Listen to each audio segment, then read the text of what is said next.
While I was in Morocco, I had a 5/6 hour time difference because they don't do the time change like we do in the United States. And then when I was in Thailand, the time difference was 11/12 hours difference. And then obviously in Bali, it was just 12-hour time difference. I was seeing clients at very different times. And so I can definitely understand the concern about time differences, which is also something I was worried about, because obviously as a therapist, we need to see clients during business hours where our clients are. Like, we can't be seeing clients while it's 1 a.m. for them. That wouldn't be quite very appropriate or reasonable to ask of our clients. And so I think this question is a really important one. And from my experience, I think I was more anxious about the time difference before, but then as I experienced it, I actually really liked seeing clients. I really liked the time difference and that what it kind of set up for my lifestyle.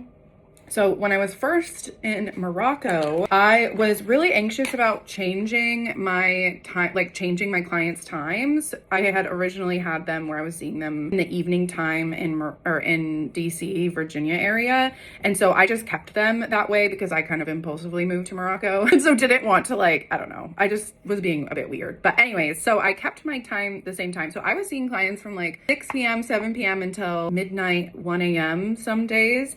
And honestly, I kind of loved it. Which I would have never imagined. When I was first living in Morocco, I was really excited about being there. I was living in Tagazout, which was along the coastline. And I had just like recently met my partner like 2 days into my Morocco stay. So I was just like really having fun during the day. Like, I would wake up late. I would, go have a morning coffee. I would walk along the beach, and then I would maybe go exploring to beaches around, maybe go surfing, hang out with Mubarak, my husband now.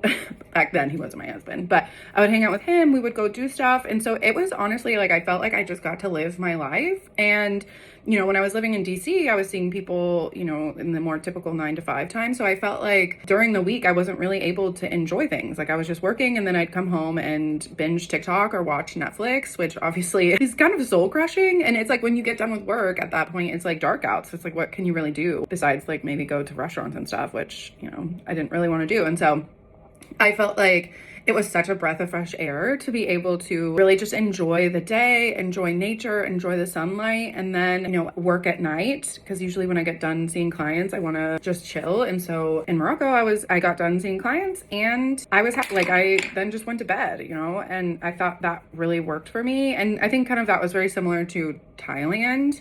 And so personally for me, I felt like it worked. Obviously, you have to, as a therapist who's wanting to see clients online, you have to pick a country that's going to allow you to see clients during a time that works for you. So if you are not a morning person, maybe not pick Thailand where you'd have to see clients in the morning. But maybe if you're not a night person, it might be harder to make Europe work. But the other thing that I want to say is that I have found that I was able to make it work more often than not.